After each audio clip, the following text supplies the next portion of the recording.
Alex. I'm a volunteer for the RSPB, and the WOW challenge I'm going to be doing today is Nature WOW.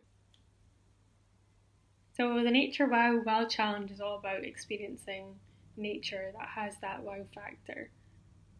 This can be hard to do if you don't have a garden, but you can still do it from your window, like me.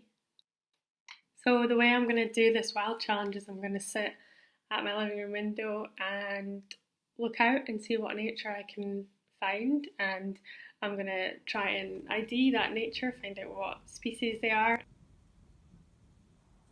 and I'm going to do some drawings.